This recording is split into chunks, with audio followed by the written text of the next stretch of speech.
The weekly meeting of the head of a company will come to order. Please rise. The prayer will lead by our representative employee, Ms. Velasco. Let's bow our heads and feel the presence of God. Lord, we are meeting today to conduct matters of business. Guide our hearts and our mind in the spirit of faithfulness, right thought, and speech. Impart your supreme wisdom upon our activities so that our affairs may lead us successful decision. Thank you for being our source of guidance today. Please remain standing for our Philippine National Anthem.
We are all here, let's get started.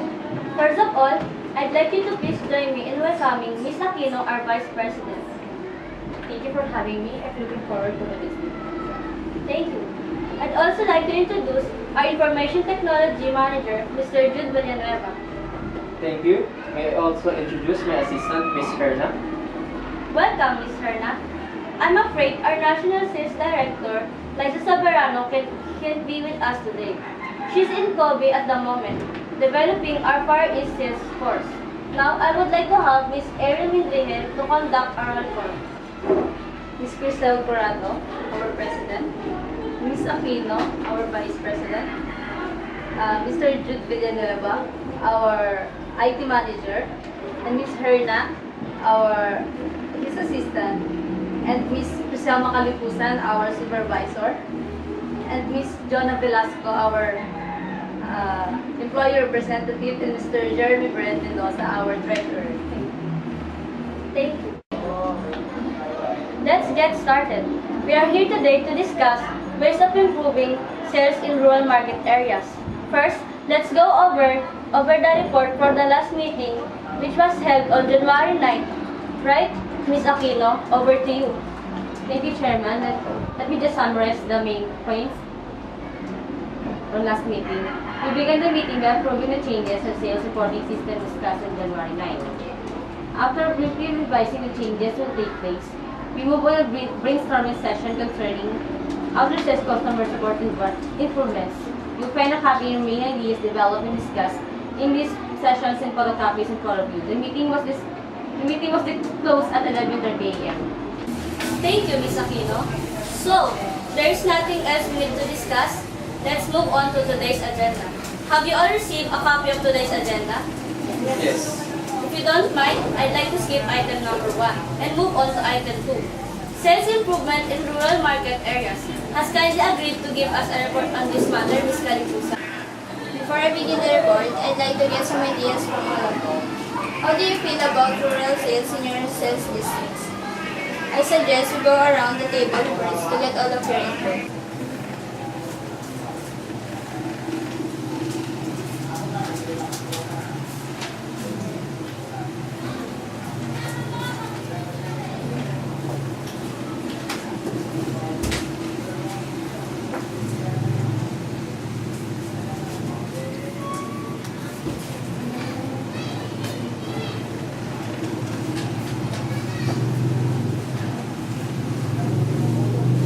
In my opinion, we have been focusing too much on urban customers and their needs.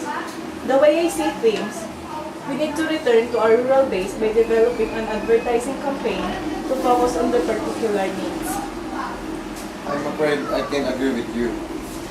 I think our rural customers want to feel as important as our customer living in cities. I suggest we give our rural sales teams more help with advanced customer information reporting.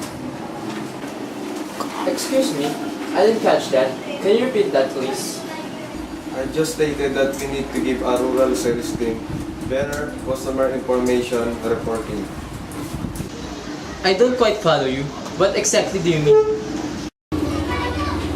Well, we provide our CTSA staff with database information on all of our larger clients. We should be providing the same sort of knowledge on our rural customers to our sales staff there. I must admit, I never thought about rural sales that way before. I have to agree with Mr. Mendoza. Well, let me begin with this PowerPoint presentation. Ms. A, please, can you turn off the lights? So as you can see, we are developing new methods to reach out to our rural customers. I suggest we break up into groups and discuss the ideas to be accepted.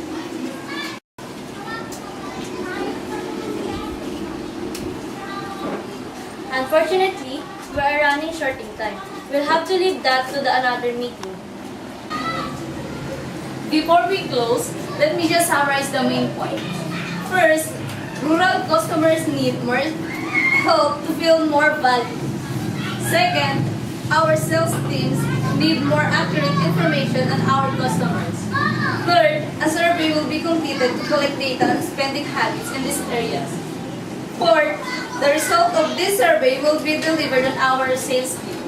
Fifth, we are considering specific data mining procedure to help deepen our understanding.